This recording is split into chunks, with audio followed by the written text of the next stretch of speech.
चलिए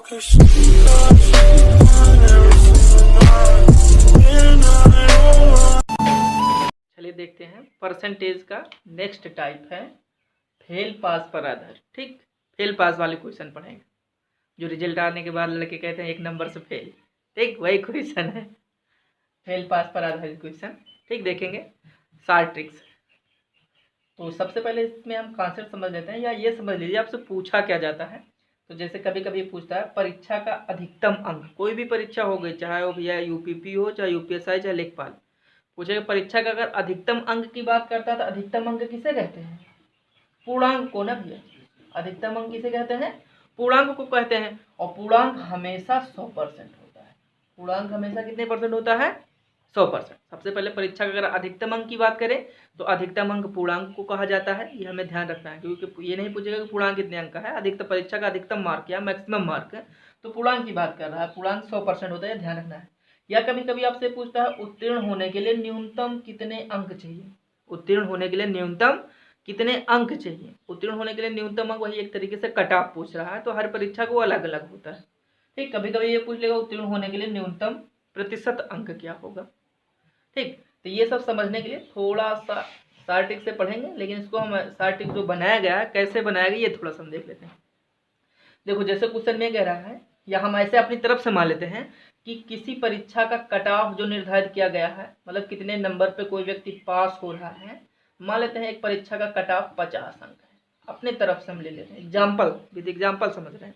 मान लेते हैं किसी परीक्षा कट ऑफ कितने नंबर का है? 50 अंक। अगर हम मान कह रहे हैं कि ए 10 अंक से फेल हो गया है, ए 10 अंक से फेल हो गया है, तो ए को कितने नंबर मिला है? 50 नंबर कट ऑफ है, मतलब 50 नंबर पर कोई व्यक्ति पास हो सकता है। अगर ए 10 नंबर से फेल हुआ है तो इसे कितने नंबर मिला होगा? कट ऑफ से 10 नंबर कम, मतलब इसे कितना मिला है? 40। यही तो होगा ना। जैसे हम कहें कि 50 नंबर पर कोई व्यक्ति पास होता है, अगर हम 1 नंबर से फेल हुए तो हमें कितना नंबर मिला? 49। ठीक, अगर ये कह रहा है कि ए 20 अंक से पास हो गया है, तो इसका मतलब क्या हो, इसे कितना मिला? 50 नंबर पे पास होता है, 20 नंबर से पास होते, मतलब इससे पासिंग मार्क से 20 नंबर अधिक मिला है ना। इसे टोटल अंक कितने मिले हैं? 70 मिले। ठीक, या ये बी ले लेते हैं। अगर इन दोनों के अंक में हम अंतर जानना चाहते हैं कि ए और बी के अंक में कितने अंक का अंतर है, तो इसे 70 नंबर, इसे 40 नंबर निकलेंगे, कितने अंक का अंतर है? 30 अंक का अंतर है। कितने अंक का अंतर है? 30 अंक। तो यही चीज 30 अंक कैसे आएगा? ये डायरेक्ट हम 20 10 30 जोड़ें तभी तो 30 आ जाएगा। ठीक, या अगर हमसे ये कह रहा है, देखो जैसे क्या है, किसी परीक्षा में ए कट ऑफ वही 50 अंक का है, 10 अंक से फेल हुआ है, 10 अंक से फेल हुआ तो इसे कितने नंबर मिलेगा? 40 अंक। अगर ये कह रहा है बी 20 अंक से फेल हुआ है तो इसे कितने अंक मिलेगा? 30 अंक मिलेगा। और दोनों के अंक का अगर हमें अंतर जानना है तो 40 से 30 घटाएंगे 10, और इधर से डायरेक्ट जानना है 20 से 10 घटा देंगे 10 आ जाएगा। ठीक ना। इसी में एक और हम समझ लेते हैं, फिर इसी की एकदम शार्ट मेथड हम समझेंगे। इसका यूज है थोड़ा सा, जैसे हम ये कह रहे हैं कि ए 10 अंक से पास हुआ है, ए अगर 10 अंक से पास हुआ तो इसे कितने नंबर मिलेगा? 60। अगर बी 20 अंक से पास हुआ है, इसे कितने अंक मिलेगा? 70। दोनों के अंक का अंतर क्या? 70 60 घटाएंगे 10 है। यही 10 जानने के लिए 20 से 10 घटा दीजिए, तब भी कितना आ जाएगा? 10। ठीक, तो इतना लंबा प्रोसेस हमें करने की आवश्यकता नहीं, सिर्फ आपको ये चीज ध्यान रखना है कि 2 व्यक्तियों का डाटा दिया रहेगा। अगर पहला व्यक्ति भी पास है, दूसरा व्यक्ति भी पास है, दोनों स्टूडेंट पास हैं, या पहला भी फेल है दूसरा भी फेल है, तो दोनों के अंक का अंतर जानने के लिए हमें क्या करना है? अंक को घटाना है। पहले दोनों व्यक्ति अगर पास हैं या दोनों फेल हों, दोनों के अंक में अंतर जानना है तो हमें क्या करना है? माइनस करना है। या एक पास है दूसरा फेल है, तो इनके अंक का अंतर जानने के लिए हमें क्या करना है? जोड़ना है। ये चीज हमें याद होना चाहिए। ये सब तो फर्जी है, खाली समझने के लिए कैसे किया जाता है। ठीक, ये चीज हमें नहीं बोलना है कि दोनों पास हों या दोनों फेल हों, तो हमें अंक का अंतर जानने के लिए क्या करना पड़ेगा? माइनस करना पड़ेगा। यदि एक व्यक्ति फेल है दूसरा व्यक्ति पास है, दोनों के अंक में डिफरेंस जानने के लिए जोड़ देंगे। इसको ऐसे भी याद कर सकते हैं, अगर एक प्लस एक माइनस तो जुड़ेगा, दोनों माइनस है दोनों प्लस तो घटेगा। चले डायरेक्ट क्वेश्चन से। क्वेश्चन ये कह रहा है किसी परीक्षा में ए को 20% अंक प्राप्त हुआ। ए को कितने अंक मिले हैं? कितने परसेंट? 20%। ए को 20% अंक मिला और वह 5 अंक से अनुत्तीर्ण, अनुत्तीर्ण का मतलब फेल, 5 अंक से वह फेल हो गया है, तथा उसी परीक्षा में बी को 30% अंक मिला। उसी परीक्षा में बी को कितने परसेंट अंक मिला है? 30% अंक मिला, और वो 20 अंक से उत्तीर्ण हो गया। उत्तीर्ण मतलब 20 अंक से वह पास हो चुका है। ठीक, 20 अंक से वह पास हो गया है। अब या तो आपसे क्या क्या पूछ सकता है कि उस परीक्षा का पूर्णांक क्या है, या तो पूछेगा पास होने के लिए न्यूनतम अंक क्या है, या फिर पूछेगा कि पास होने के लिए न्यूनतम कितने प्रतिशत अंक चाहिए। 3 में से कुछ भी पूछा जाएगा आपसे। ठीक, तो चाहे जो पूछे हम सब कुछ लगाना सीखेंगे यहाँ पे। देखो, अगर इसे 20% मिला, इसे 30%, इनके अंक का डिफरेंट जानना, अंकों के परसेंट में डिफरेंट कितना है? 10%। दोनों के अंक में अंतर 10% का है। परसेंट में तो 10% का अंतर है, लेकिन अंक का अंतर जानने के लिए आपको अभी थोड़ी देर पहले बताया गया कि अगर दोनों फेल हैं तो घटाना है, दोनों पास हैं तब भी घटाना है, एक फेल दूसरा पास है तो क्या करना है?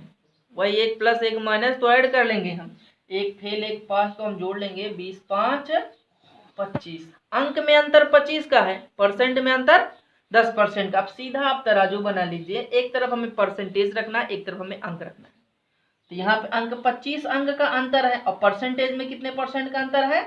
10% का अंतर है, मतलब 25 नंबर बराबर 10%। अगर आपसे पूछ रहा परीक्षा का पूर्णांक क्या है, पूर्णांक हमेशा कितने परसेंट होता है? 100% होता है। परसेंट के नीचे आपको परसेंट रखना है, 10 के नीचे आप 100 रख दीजिए, 100%। एक जीरो से एक जीरो कैंसिल, 25 धम्मा 250 अंक। अगर परीक्षा का पूर्णांक पूछ रहा तो ये आपका सोल्यूशन हो गया। ठीक ना, कोई दिक्कत? अब मान लो इसमें आपसे परीक्षा का पूर्णांक ना पूछता, ये पूछता कि पास होने के लिए न्यूनतम कितने अंक चाहिए, पास होने के लिए न्यूनतम कितने अंक चाहिए, तो हम कैसे लगाते? ध्यान समझेंगे। अगर हमसे पूर्णांक पूछता तो ये लग ही गया आपका, पास होने के लिए न्यूनतम कितने अंक चाहिए। अगर ये पूछ रहा है तो हम कैसे लगाएंगे? क्वेश्चन सेम यही है, खाली पूछा दूसरा क्वेश्चन जा रहा है। देखो, फिर भी हमें देखो तराजू तो वैसे ही बनेगी कि दोनों के अंक में अंतर 25 अंक का है, परसेंट में अंतर 10% का है। पास होने के लिए हमें न्यूनतम अंक चाहिए ना भैया, कि कितने नंबर पर कोई व्यक्ति पास होगा। तो या तो आप ए का नंबर निकाल लो, या तो बी का नंबर निकाल लो। अगर हम जानना चाहते हैं कि ए को कितने अंक मिला है, तो ए को 20% मिला है ना, ए को कितने परसेंट मिला है?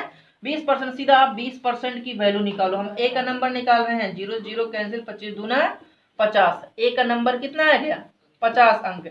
लेकिन यहाँ देखो कि ए 5 नंबर से फेल भी तो है, एक नंबर आ गया 50, एक को 50 अंक मिला है, लेकिन ए 5 नंबर से फेल है। अगर इसे पास कराना है, जैसे हम 5 नंबर से फेल हो गए, हमें पास होना है तो 5 नंबर हमें और चाहिए ना, तो इसमें हम 5 और ऐड कर देंगे, 50 5 55। पासिंग मार्क कितना होगा? 55। अगर हमसे पूछ रहा पास होने के लिए न्यूनतम कितने अंक चाहिए, तो आपका ये सोल्यूशन हो गया। ठीक, इसी में अगर आपसे ये पूछे पास होने के लिए न्यूनतम प्रतिशत में अंक चाहिए, किसमें अंक चाहिए हमें? परसेंटेज में। अभी तो हम नंबर बताए कितने नंबर पे पास होगा, तो 55 अंक पे पास होगा। अगर हमसे ये पूछे पास होने के लिए न्यूनतम प्रतिशत अंक क्या होगा, तब देखो कैसे लगाएंगे। तराजू तो यही रहेगा। मान लो आपसे ये पूछ रहा है पास होने के लिए न्यूनतम प्रतिशत अंक क्या होगा, मतलब कितने परसेंट पे कोई व्यक्ति पास होगा, तो तराजू तो वही बनेगा, 25 अंक बराबर 10%। परसेंट चाहिए, देखो हमें किसी एक से निकालेंगे। ए जो है 5 नंबर से फेल है ना, ये कितने अंक से फेल है? 5 अंक से फेल है। अगर इसे हम 5 अंक दे दें तो ये पास हो जाएगा। चाहे हम 5 अंक दे दें, या 5 अंक बराबर कितने परसेंट होता है उतना परसेंट दे दें, तब भी पास हो जाएगा। चाहे 5 नंबर दीजिए, चाहे 5 नंबर के बराबर प्रतिशत दीजिए। तो खाली आप ये निकालो 5 अंक बराबर कितने प्रतिशत होगा, तो हमें अंक के नीचे अंक लिखना है, परसेंट के नीचे परसेंट लिखना है। अब 5 5 25, 5 दूना 10, तो कितने परसेंट और देना पड़ेगा कि ये पास हो जाएगा? 2%। तो 20% इसे ऑलरेडी मिला है, इसे 2% और चाहिए। तो पासिंग मार्क अगर हमें परसेंटेज में चाहिए तो कितने परसेंट पर पास होगा व्यक्ति? 22%। देखते हैं 3-4 क्वेश्चन सेट हो जाएंगे। जैसे क्वेश्चन ये कह रहा है कि किसी परीक्षा में ए को 20% अंक मिला, ए को कितने परसेंट अंक मिला है? 20% अंक मिला। और वह कह रहा है किसी परीक्षा में ए को 20% अंक मिला और वह 30 अंक से फेल हो गया है, तथा उसी परीक्षा में बी को 32% अंक मिला। बी को कितना मिला है? 32% अंक मिला, और वह 42 अंक से उत्तीर्ण मतलब पास हो गया। अब एक फेल एक पास है ना, एक फेल एक पास, दोनों के अंक का डिफरेंस जानना था, हमें जोड़ना पड़ेगा घटाना पड़ेगा? जोड़ेंगे, क्योंकि घटाते कब है, जब दोनों फेल हों तब भी घटाएंगे, दोनों पास हैं तब भी घटाएंगे, एक पास एक फेल, तो आप जोड़ लेंगे हैं।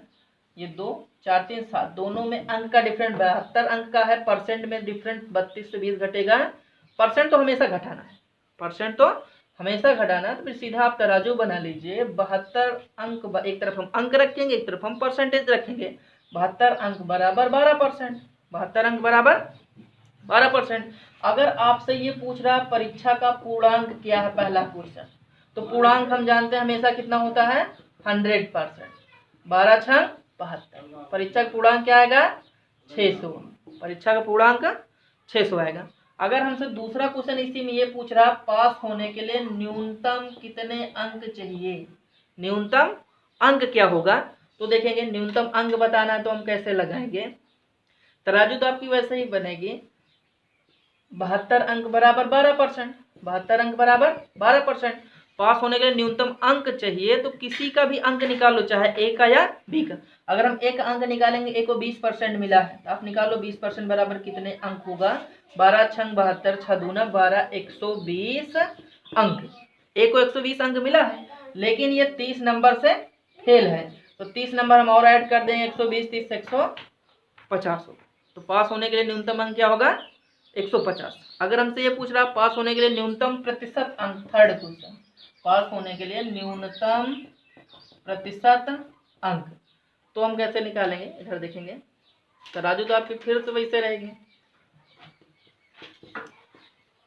72 अंक बराबर 12%, परसेंट चाहिए।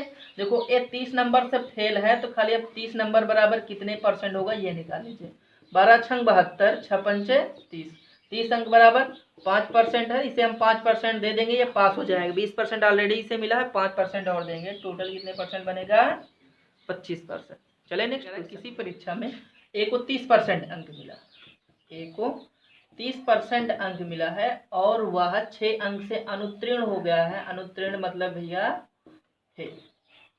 उसी परीक्षा में बी को 40% अंक मिला है, उसी परीक्षा में बी को 40% अंक मिला है और वह 6 अंक से उत्तीर्ण हो गया है, और वह 6 अंक से उत्तीर्ण मतलब पास हो गया। ए को 30% अंक मिला है और वो 6 अंक से फेल हुआ है, बी को 40%, वो 6 अंक से पास हो गया है। तो एक फेल एक पास अंक का डिफरेंस जानने के लिए जोड़ लेंगे, 6 6 12, दोनों के अंकों में अंतर 12 अंक का है, परसेंट में अंतर 10% का है, 12 नंबर बराबर 10%। अगर हमसे ये पूछ रहा परीक्षा का पूर्णांक क्या है, तो पूर्णांक हमेशा कितने परसेंट होता है, 100%। परसेंट के नीचे आपको परसेंट रखना है, 0 से 0 कैंसिल, 12 दहम्मा 120। परीक्षा का पूर्णांक कितना आ जाएगा भैया, 120। ठीक। अगर हमसे ये पूछ रहा है कि पास होने के लिए न्यूनतम कितने अंक चाहिए, पास होने के लिए न्यूनतम कितने अंक चाहिए, देखेंगे सेकेंड का सलूशन कैसे होगा। देखो तराजू तो आपकी सेम ऐसे ही बनेगी कि दोनों के अंक में डिफरेंट है 10% का, इधर नंबर 12 अंक का है। अगर हमें पास होने के लिए न्यूनतम कितने अंक चाहिए, तो किसी एक का नंबर निकाल लो। अगर हम ए का निकालेंगे, ए को कितने परसेंट मिला है, 30% निकाले, तो 30% की वैल्यू क्या होगी, 12 तिहाई 36। ए का नंबर है ये 36, ए को 36 अंक मिला है। अब पास अगर कराना है तो ये 6 नंबर से फेल है, अगर इसे पास कराना है, पास होने के लिए न्यूनतम अंक चाहिए, तो 6 नंबर से फेल है, 6 नंबर हम और जोड़ देंगे, 36 प्लस 6, 36 6 कितना होगा भैया, 42। पास होने के लिए न्यूनतम अंक क्या हो जाएगा, 42। अगर हमसे पूछ रहा है कि पास होने के लिए न्यूनतम प्रतिशत अंक क्या होगा, पास होने के लिए न्यूनतम प्रतिशत अंक क्या होगा, तो आप इसी को फिर से बता देना भैया, एक बार फिर समझ लो। तराजू में वैल्यू तो कोई चेंजिंग नहीं आएगी, 10% बराबर 12 अंक, ये तो फिक्स है, समझ लो। पास होने के आपकी हमें परसेंट में चाहिए ना, तो देखो ये 6 नंबर से फेल, अगर हम 6 नंबर दे देंगे तो ये पास हो जाएगा, 6 नंबर दे देंगे तो ये पास हो जाएगा। अब इसी 6 नंबर बराबर कितने परसेंट होगा ये निकाल लीजिए। ठीक, तो अंक के नीचे अंक लिखना है, परसेंट के नीचे, क्योंकि अब हमें परसेंट नहीं पता, 6 दूना 12, 2 पंचे 10, तो 6 नंबर बराबर कितने परसेंट, 5%। ए को 30% पहले से ही मिला था, लेकिन 30 नंबर में पास थोड़ी था, 30% में फेल था। पास होने के लिए इसे 5% और चाहिए, तो पासिंग मार्क कितने परसेंट का है, 30 + 5, 30 5 35%। चले क्वेश्चन और देखो, जैसे अगला क्वेश्चन कह रहा है किसी परीक्षा में ए को 20% अंक मिला, जल्दी देखें थोड़ा सा। ए को 20% अंक मिला और वो 24 अंक से फेल है। ए को 20% अंक मिला और ए 24 अंक से फेल है, तथा उसी परीक्षा में बी को 45% अंक मिला है और वह 26 अंक से पास है। तो एक फेल एक पास, तो अंक का डिफरेंस जानने के लिए हम जोड़ लेंगे ना भैया, 6 4 10 2 2 4 1 5, दोनों के अंक में डिफरेंट है 50 अंक का। परसेंट में डिफरेंस जानना है, घटा लीजिए 45 से 20 घटे कितना बचे भैया, 20 20 40 25%। ठीक, सीधा तराजू बना लेंगे हम, 25% बराबर 50। तराजू तो बन गई कंप्लीट भैया, एक तरफ हम परसेंटेज रखेंगे एक तरफ हम अंक रखेंगे। 25% बराबर 50 अंक। अगर अब आपसे पूछ रहा पूर्णांक कितने अंक का है, पूर्णांक जानना है तो पूर्णांक हमेशा 100%, परसेंट के नीचे आप परसेंट रखिए, 25 दूना 50 100 दूना 200, तो पूर्णांक कितने अंक का है 200। एक आंसर आ गया हमारा। अब सेकंड मान लो आपसे पूछ रहा पास होने के लिए न्यूनतम कितने अंक चाहिए, पास होने के लिए न्यूनतम कितने अंक चाहिए। आपको बताएगा अगर पास होने के लिए न्यूनतम अंक पूछ रहा है तो किसी एक का अंक निकाल लो। ये निकाल लेते हैं कि ए कितने अंक, ए को मिला है कितने अंक, तराजू तो वही रहेगी आपकी, 25% बराबर 50 अंक। पास होने के लिए न्यूनतम अंक चाहिए, तो ये देखो कि ए को कितने परसेंट मिला, 20% मिला, तो निकाल लेते हैं कि 20% बराबर कितने अंक होगा, 25 दूना 50 20 दूना 40। ए को 40 अंक मिला है, ए का नंबर है 40। अब ये देखेंगे एक फेल है कि पास, एक 24 नंबर से फेल है। ये कितने नंबर से फेल है 24 नंबर, तो हमें पासिंग मार्क चाहिए, 40 नंबर मिला, इसे 24 नंबर हम और दे देते हैं, तो 4 2 6 64, कितना हो जाएगा 64। पासिंग मार्क कितने अंक का होगा 64 का। अगर हमसे पूछ रहा है पास होने के लिए कितने परसेंट अंक चाहिए, ये जानना है परसेंट में, तब भी आपकी तरफ फिर से आप बना लेंगे तराजू, तराजू तो वही बनेगा आपका, 50 अंक बराबर 25%। परसेंट में चाहिए ना, देखो ए कितने अंक से फेल है, 24 अंक से फेल है, हम खाली ये देख लेते हैं 24 अंक बराबर कितने परसेंट बनेगा, 25 दूना 50 12, 24 अंक बराबर 12%। ए को 20% पहले से ही मिला है, लेकिन 20% में पास थोड़ी है, फेल है। पास होने के लिए 24 नंबर चाहिए, 24 नंबर बराबर 12%, तो 20 + 12 20 10 30 2 32%। पासिंग मार्क कितने परसेंट का होगा 32%। ठीक, चेंज करें थोड़ा सा क्वेश्चन। देखो जैसे क्वेश्चन में ये कह रहा है हमसे कि राकेश ने एक परीक्षा में 273 अंक प्राप्त किए जो पासिंग मार्क से 5% अधिक है। राकेश को 273 अंक मिला जो पासिंग मार्क्स कितने परसेंट अधिक है 5% अधिक है। यदि लोकेश को उसी परीक्षा में 312 अंक मिले, उसने पास प्रतिशत से कितने प्रतिशत अधिक अंक प्राप्त किए। मतलब जो तुलना कर रहा है पासिंग मार्क से कर रहा है, क्योंकि राकेश के लिए भी बता रहा है, इसे 373 मिला लेकिन वो पासिंग मार्क से 5% अधिक है। इसे 3 सेकेंड है लोकेश, इसे 312 अंक मिला, तो इसने पासिंग मार्क से कितने परसेंट अधिक प्राप्त किए। तुलना हो रहा है पासिंग मार्क से। हम आपको बताए थे स्टार्टिंग में कि परसेंटेज में एक ये सिस्टम है कि जिससे हम तुलना करेंगे उसको हमेशा 100% मार्क। हम मान लेते हैं पासिंग मार्क 100%, पासिंग मार्क कितने परसेंट है 100% है। तो देखो राकेश को 273 अंक मिला है और ये पासिंग मार्क से 5% अधिक है, पासिंग मार्क 100%, ये 5% अधिक, तो इसे कितने परसेंट मिला है 105%। ये होगा ना, राकेश को 273 अंक मिला है, पासिंग मार्क से 5% अधिक मतलब 105%। अगर कहता है 5% कम तो 95%। ठीक, अब अंक के नीचे अंक रखना है, परसेंट के नीचे परसेंट। अब लोकेश को 312 अंक मिला है, लोकेश कितना मिला है 312 अंक मिला है, इसने पासिंग मार्क से कितने परसेंट अधिक अंक अर्जित किए, यही तो पूछ रहा ना। तो पासिंग मार्क से कितने परसेंट अधिक हमें पता नहीं था, आप 100 + x कर लीजिए। तो पासिंग मार्क 100 से कितना एक्स्ट्रा, यही पता करना है आपको, और इससे हमें काटना है भैया। देखो काटेंगे कैसे हम, 21 से कट जाएगा, 21 पंचे 105, 21 इकन्नम 21, बचा कितना 6 ना, 21 तिहाई 63। ठीक, फिर 13 से नीचे काट दीजिए आप, 13 दूना 26, 13 दूना 26, बचे कितना 4 1 5, 13 चौको 52। ठीक, अब तिरछा मल्टीप्लाई कर लीजिए, 5 चौक 20, 5 दूना 10, 10 2 12, 120 बराबर 100 + x, 120 से 100 घटेगा, x बराबर कितना आ जाएगा 20%। तो लोकेश ने पासिंग मार्क से कितने परसेंट अधिक अंक अर्जित किए हैं 20%। आंसर हमारा क्या होगा 20%। देखते हैं एक तो क्वेश्चन और। देखो जैसे क्वेश्चन में हमसे ये कह रहा है कि किसी परीक्षा में ए को बी से 25%, अभी देखो अभी तक क्या रहता है, एक परीक्षा में 2 ही स्टूडेंट का डाटा देता था ना, अब इसमें A B C D 4 student हैं। जब 2 से अधिक स्टूडेंट हो तो थोड़ा सा हम कैसे लगाएंगे देख लेते हैं। 4 हैं ए बी सी डी, 4 ही लोग हैं ना। इसमें क्या होता है, या तो एक अंक देगा तो आपसे डी का पूछेगा, डी का देगा तो ए से पूछेगा। अब देखो क्वेश्चन क्या कह रहा है, किसी परीक्षा में ए को बी से 25% अधिक मिला है ना, ए को बी से 25% अधिक मिला है, इससे इसे 25% अधिक मिला है। यही तो कह रहा है ना कि ए को बी से 25% अधिक मिला है, इसे जितना भी अंक मिला उससे 25% इसे एक्स्ट्रा मिला है। आगे कह रहा है बी को सी से 10% कम मिला है, बी को सी से 10% कम मिला है तथा सी को डी से 25% अधिक मिला है, सी को डी से 25% अधिक मिला है। यदि डी को 500 में से 320 मिला है, यदि डी को 500 में से कितना अंक मिला है, 320 मिला है, तो ए को कितने प्रतिशत अंक मिला ये बताना है। अगर हमें ए का जानना है तो हम बी से संपर्क कर रहे हैं, वही तीर के निशान के माध्यम से चलेंगे। बी का जानना है तो सी से सी का जानना, डी से डी का जानना, तो और आगे कोई है ये नहीं है। ठीक, ऐसे क्वेश्चन में डी को हम, या अगर पहली बात तो डी का अंक पता है तो बहुत अच्छी बात है, इधर से हम इस तरफ आएंगे। अगर डी का अंक ना मालूम होता तो डी को क्या मान लेते हैं, यक्स मान लेते हैं। ठीक, देखो डी को 320 अंक मिला है ना, स्टेप बाय स्टेप चलेंगे। डी को 320, डी से हम सी का निकालेंगे। अब सी को 25% अधिक मिला है ना, तो सी को कितना मिलेगा, 125%, यही तो होगा ना, क्योंकि 25% एक्स्ट्रा मिला है सी को, सी तक पहुंचे। अब सी के बाद हम ए बी पे आएंगे, बी को इससे 10% कम मिला है। ठीक, तो इसे कितना मिलेगा, 115 नहीं करेंगे, घटाते भी 100 से हैं, जोड़ते भी 100 से हैं, इसे कितना मिलेगा 90/100, क्योंकि 10% कम है ना। हम बी तक आ गए, अब बी से फिर हम ए पे पहुंचेंगे, इसे 25% अधिक मिला है, तो 125/100 पहुंच गए ना हम ए तक। ये ए का अंक है, इसी को सॉल्व कर लेंगे, जो है वो एक अंक आ जाएगा।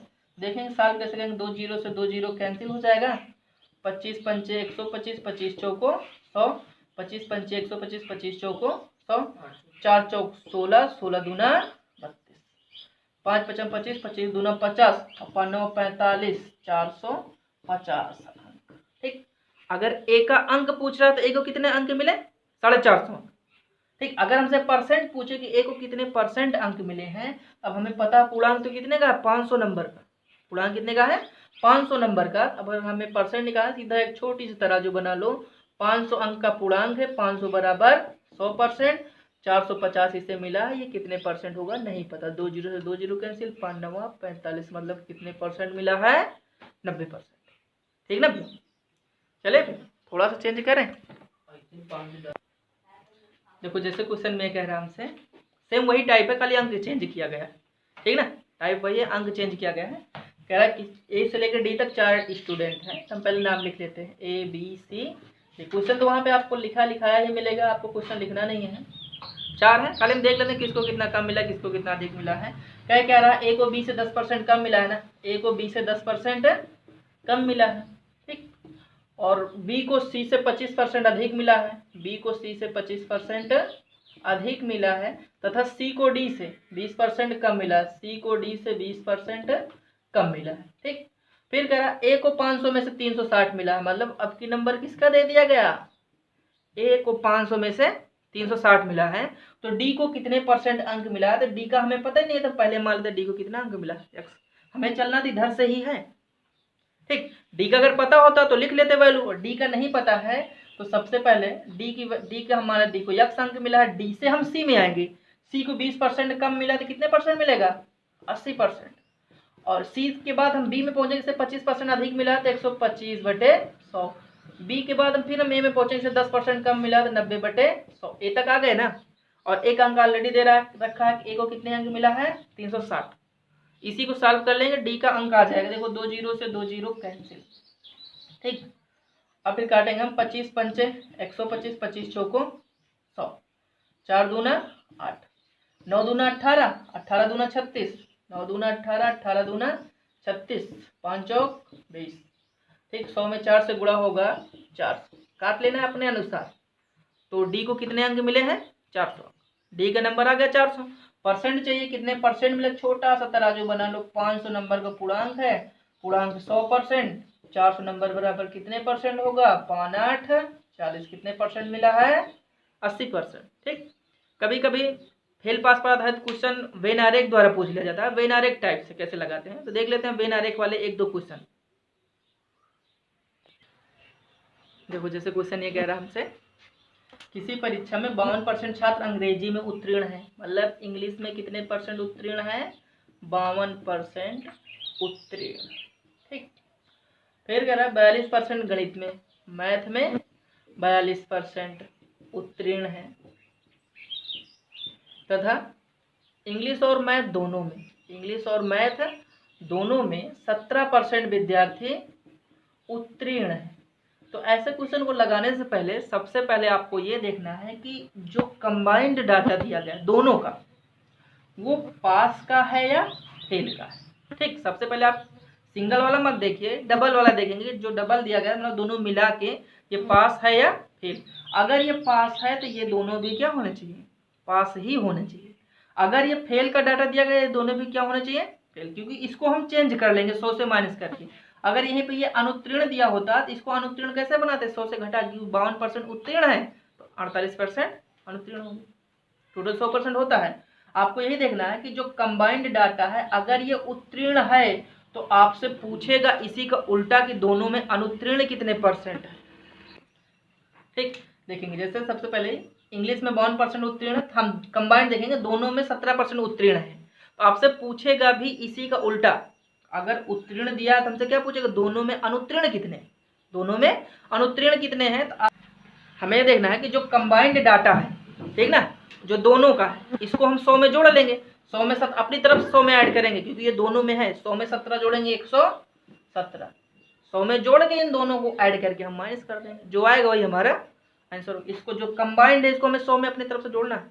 100 प्लस 17 117, 117 माइनस 52 42 जोड़ लीजिए, 52 प्लस 42, 52 प्लस 42, जो आएगा वही हमारा आंसर होगा। 117 माइनस 2 2 4 5 4 9 94, 117 94 में घटाओ, 17 उधर बच जाएगा, 6 इधर, या 7 से 4 घटेगा 3, 11 से 9 घटेगा 2, कितना आएगा हमारा आंसर? दोनों में अनुत्तीर्ण 23%। ठीक, कभी कभी इसी में एक क्वेश्चन को थोड़ा सा और आगे बढ़ाएंगे, जैसे कह देगा दोनों में ये अनुत्तीर्ण आया ना, इस हमसे पूछेगा दोनों में अनुत्तीर्ण की संख्या दे देगा कि दोनों में अनुत्तीर्ण कितने हैं, तो टोटल विद्यार्थी कितने हैं, फिर तराजू बना लेंगे। आगे देखते हैं ऐसा कुछ। देखो जैसे अगला क्वेश्चन ये दिया गया है, किसी परीक्षा में 80% छात्र गणित में, मैथ में कितने परसेंट? 80%। ठीक, देख लेंगे पास है कि फेल है। उत्तीर्ण, उत्तीर्ण मतलब पास। ठीक, तथा 70% छात्र इंग्लिश में, इंग्लिश में कितने परसेंट है? 70%, ये भी पास है। तथा 10% विद्यार्थी दोनों में अनुत्तीर्ण, अनुत्तीर्ण मतलब फेल। मैथ और इंग्लिश में 10% छात्र फेल हैं। तो आपको क्या बताया गया है कि जो कंबाइंड डाटा अगर फेल का रहेगा तो ये भी क्या बनाना पड़ेगा आपको? फेल, क्योंकि जस्ट इसी को उल्टा पूछा जाता है, दोनों में अनुत्तीर्ण फेल है, दोनों में हमें पास ही निकालना पड़ेगा। लेकिन इसके लिए अगर ये फेल है तो ये भी फेल। देखो इसमें मैथ में जब 80% पास है तो फेल कितने होंगे? टोटल 100% होता है, 100 से 80 घटे कितना बचेगा? 20%। इंग्लिश में 70% पास है तो फेल कितने परसेंट होंगे? 30%, 100 से घटाएंगे। अब क्वेश्चन आपको इससे लगाना है, कंबाइंड डाटा से, ठीक ना। तो जो दोनों वाला रहा इसको हमें 100 में जोड़ लेंगे हम, दोनों में फेल है दोनों में पास आएगा, दोनों में पास आएगा कि इंग्लिश और मैथ दोनों में कितने परसेंट पास है, पहले आप परसेंट निकाल लीजिए। ठीक, 100 में 10 जोड़ेंगे 110 माइनस 20 30 50, 110 से 50 घटेगा 60%। अगर ये पूछता दोनों में पास कितने परसेंट हैं तो दोनों में पास कितने परसेंट है? 60%। अब क्वेश्चन में दे रहा है दोनों में पास विद्यार्थियों की संख्या 144 है, तो आप तराजू बना लो कि 144 विद्यार्थी बराबर 60%। पूछ रहा कुल अभ्यर्थियों की संख्या कितनी है, टोटल विद्यार्थी कितने परसेंट होते हैं? 100%। 0 से 0 कैंसिल, 6 दूना 12, 6 चौको 24, 24 गुणे 10, 240। कुल विद्यार्थियों की संख्या क्या आ जाएगी?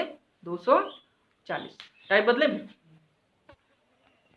देखो जैसे क्वेश्चन में दिया गया है संख्या पर आधारित टाइप हम पढ़ेंगे।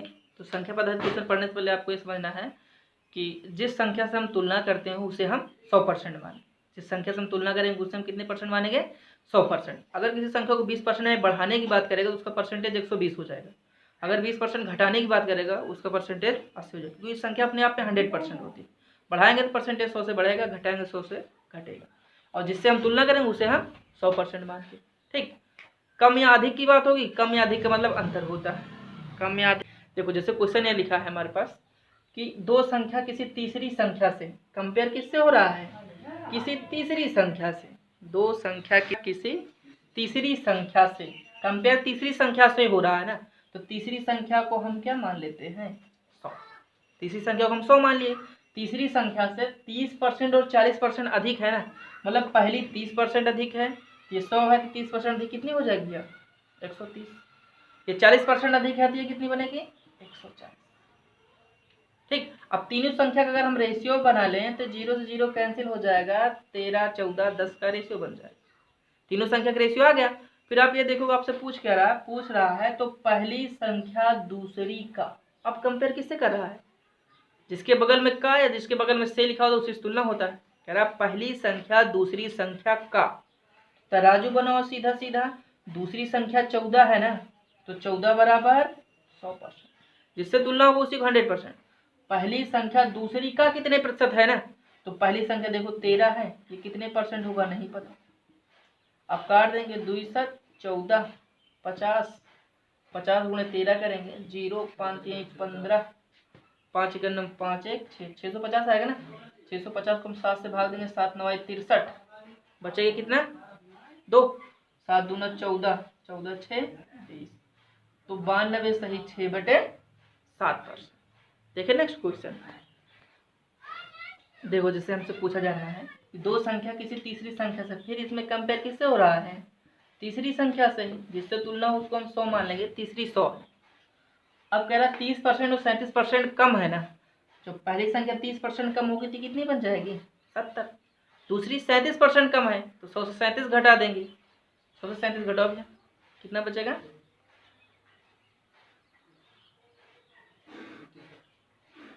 63 बनेगा ना। अगर संख्या का रेशियो बने, टोटल तो बनेगा नहीं, फिर क्या आराम से दूसरी संख्या पहली की तुलना में, दूसरी पहले थे 70 63 100, ये तीन संख्या बन गई। ठीक, तीनों कटेगा नहीं छोड़ दीजिए। फिर कह रहा दूसरी संख्या पहली की तुलना में, अब कंपेयर किससे हो रहा है, पहली की तुलना में ना, खुद ही लिखा, जिससे हम तुलना करें उसको 100 मानेंगे। पहली की तुलना में पहली 70 है, 70 बराबर 100%। कह रहा दूसरी संख्या, अब बताना किसको है, दूसरी संख्या, दूसरी ये है, दूसरी संख्या पहली की तुलना में कितनी कम है, तो ऐसे देख लो कम या अधिक की बात करें तो अंतर लेना है। ये कम कितना है 7, इसी 7 का हमें परसेंटेज चाहिए। ये 0 से 0 कैंसिल, 7 से 7 कैंसिल, 0 से 0 कैंसिल, 7 से 7 कैंसिल, हमारा कितना जाएगा आंसर 10%। कितनी कम हो गए 10%। चेंज करें थोड़ा सा। जैसे अगला क्वेश्चन हमसे कह रहा है यदि किसी संख्या को 25% कम कर दिया जाए ना, हमें पता है कि संख्या अपने आप में कितने परसेंट होती है 100% होती है। अगर संख्या को हम 25% कम कर दें तो उसका परसेंटेज कितना बन जाएगा 75, क्योंकि संख्या अपने आप में 100% होती है। कम करोगे 100 से माइनस परसेंटेज होगा, बढ़ाओगे तो 100 से बढ़ेगा। ठीक, कह रहा है यदि किसी संख्या को 25% कम कर दिया जाता तो 225 प्राप्त होती है। देखो जैसे क्वेश्चन ये कह रहा है यदि किसी संख्या को 25% कम करेंगे ना, जब संख्या को हम 25% कम करेंगे परसेंटेज कितना बनेगा उसका 75, तो कितना हो जा रही है 225, मतलब 225 बराबर 75%। मतलब संख्या के नीचे आप संख्या रखिए, परसेंट के नीचे परसेंट। कह रहा उसे कितने परसेंट बढ़ाएं ताकि वो 375 प्राप्त हो जाए ना, ताकि कितना प्राप्त हो 375। कितने परसेंट बढ़ाने की बात कर रहा है, तो बढ़ाएंगे भी हम 100 में, तो 100 प्लस यक्स कर दीजिए, 100 प्लस यक्स परसेंट। ठीक, अब काट पीट मचाना भी हमें, 25 से काट दो, 25 तिया 75, 25 9 225, 9 से नीचे काट दो, 9 चौक 36, बचे कितना 5, 9 बचे 45, 9 चौक 36। एक मिनट भैया, देखो जैसे क्वेश्चन ये कह रहा है किसी संख्या का 13% उसी संख्या के 5% से 16 अधिक है। अधिक या कम की बात करें समझ लो क्या लेना है अंतर। किसी संख्या का 13% उसी संख्या के 5% से कितना अधिक कह रहा है ये 16 अधिक। तो संख्या में अंतर 16 का, तो परसेंट में अंतर कितने का देख लो भैया इधर, 13 से 5 घटा लीजिए, 13 से 5 घटे कितना हो जाएगा 5 3 8%। क्योंकि अधिक या कम मतलब सीधा सीधा अंतर, तो आप सीधा तराजू बना लो कि एक तरफ संख्या रखेंगे एक तरफ हम परसेंट रखेंगे, 16 बराबर 8%। पूछ रहा हुआ संख्या क्या है, तो संख्या हमेशा कितने परसेंट होती है 100%। परसेंट के नीचे आप परसेंट रखो, 8 दूना 16, 100 दूना 200, तो संख्या कितनी होगी हमारे 200। देखो जैसे क्वेश्चन ने लिखा है यदि 120 एक संख्या का 20% है, यदि 120 एक संख्या का 20% है तो उस संख्या का 120% क्या होगा? नहीं पता ना हमें, सीधा तराजू बना लो। एक तरफ हम संख्या रखेंगे, एक तरफ हम परसेंटेज रखेंगे। यदि 120 एक संख्या कितने परसेंट है? 20%। कम या अधिक तो कह रही है कि हम 100 से घटाएं जोड़े। 120 ऑलरेडी 20% है। अब हमसे निकालना क्या है, उस संख्या का 120% क्या होगा? 120% बराबर क्या होगा नहीं पता। 2 छंग 12, 12 छंग 72। आंसर क्या आएगा हमारा? 720। अगला क्वेश्चन, यदि किसी संख्या को 10% कम कर दिया जाए ना, अगर हमें पता है कि संख्या को 10% कम करेंगे उसका परसेंटेज कितना हो जाएगा? 90 ना भैया, क्योंकि 100 से माइनस हो जाएगा। यदि किसी संख्या को 10% कम कर देंगे तो 90% हो जाता है, तो वह 54 हो जाती है। तो 90% बराबर 54। फिर हमसे कह रहा उस संख्या को 72 करने के लिए, संख्या के नीचे संख्या लिखिए, उस संख्या को 72 करने के लिए उसे कितने प्रतिशत बढ़ाना पड़ेगा? कितने परसेंट बढ़ाए मैं नहीं पता था आपको, 100 प्लस एक्स। कितने परसेंट घटाने की बात करता 100 माइनस एक्स। इसे सॉल्व कर लीजिए भैया। 9 से काट दीजिए, 9 दहम्मा 90, 9 छः 54, फिर 2 से 2 पंचे 10, 2 तिहाई 6, 3 से काट दो, 3 दूना 6, 3 चौक 12, 24 गुणे 5 कर देंगे, 4 पंचे 20, 5 दूना 10, 2 12, 120 बराबर 100 प्लस एक्स। 120 से 100 घटेगा, एक्स बराबर कितना आ जाएगा? 20%। तो संख्या कितना बढ़ाएंगे हम? 20%। कोई दिक्कत? चले चलो इधर देखेंगे। तो लगभग अभी तक परसेंटेज के काफ़ी क्वेश्चन कवर कराया गया। एक क्वेश्चन अनुपात समानुपात का है, कमेंट में आया था, देख लेंगे। थोड़ा सा क्या सोल्यूशन लेंदी है, इसको सॉल्व करने की कोशिश किया जा रहा है। तो क्वेश्चन पहले पढ़ देते हैं। कह रहा पूरे विश्व में भूमि और जल का अनुपात 1:2 है। पूरे विश्व में भूमि और जल का रेशियो 1:2 दे रहा है। फिर कह रहा है यदि उत्तरी गोलार्ध में यह अनुपात 2:3 है तो दक्षिणी गोलार्ध में भूमि और जल का रेशियो बताना। ठीक, जब ऐसे क्वेश्चन हो कि जब टोटल दिया गया उसको फिर 2 भाग में डिवाइड कर, क्योंकि उत्तरी गोलार्ध दक्षिण गोलार्ध मतलब 20 से ही होगा अलग। ठीक, 2 पार्ट में डिवाइड हो तो पूरे को हम कुछ ना कुछ मान लेंगे कि कितना है, पूरी पृथ्वी कितनी है। ठीक, पूरी पृथ्वी को अगर टोटल हमें मानना है, देखो पहले रेशियो हमारा 1:2 है, इसका अगर योग करेंगे 3 बनेगा। ठीक, और फिर उत्तरी गोलार्ध में रेशियो 2, 3 योग करेंगे 5 बनेगा। तो इन दोनों को मल्टीप्लाई कर लीजिए, 5 तिहाई 15, 5 तिहाई 15। ये मान लो कि 15 उत्तरी गोलार्ध में है, 15 दक्षिण गोलार्ध में। टोटल कैसे हम मानेंगे? दोनों रेशियो का योग 2, 1, 3 ये है, 5, 3, 2, 5 ये, 5 यहाँ पे है, 3 यहाँ, 5 तिहाई 15। तो 15 उत्तरी गोलार्ध में ले लिए, 15 दक्षिण गोलार्ध में ले लिए। तो टोटल संपूर्ण पृथ्वी कितनी हो गई?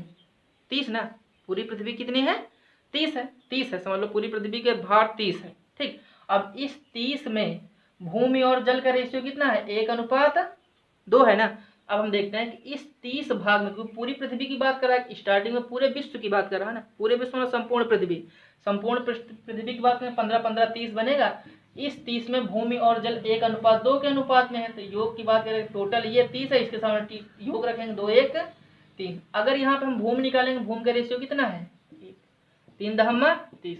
तो पूरे विश्व में अगर भूमि की बात करेंगे तो भूमि कितनी है भैया? 10। भूमि 10 आएगा ना। अगर जल की बात करेंगे, हाँ 2 रखेंगे, 10 दूना 20, 20 ही आएगा ना। पूरे विश्व में हम भूमि निकाल लिए और जल निकाल लिए। फिर इसके बाद अब हम उत्तरी गोलार्ध का डाटा दे रहा है। उत्तरी गोलार्ध कह रहा उत्तरी गोलार्ध में ये रेशियो कितना? 2:3 का है। और उत्तरी गोलार्ध में है कितना भाग? 15 भाग। अब देख लेते हैं, इस 15 को 2, 3 के अनुपात में बांट दो। 15 टोटल है, 2, 3 बराबर 5 बनेगा योग। ठीक, अगर इसमें हम भूमि निकालेंगे, भूमि का रेशियो 2 है, 5 तिहाई 15, 3 दूना 6। तो 6 भाग तो उत्तरी गोलार्ध, भूमि उत्तरी गोलार्ध में आ गई। जल निकालेंगे, यहाँ पे हम 3 रखेंगे, 3 त्रिका 9, ये जल। ठीक, बाकी जो शेष बचेगा वो कहाँ रहेगा? दक्षिण गोलार्ध में रहेगा। देखो पूरी पृथ्वी में भूमि कितना है? 10। पूरी पृथ्वी में भूमि कितना है? 10। और पूरी पृथ्वी में जल कितना है? 20। और हम उत्तरी गोलार्ध में निकाल लिए, उत्तरी गोलार्ध में भूमि कितनी है? 6 और जल कितना है? 9।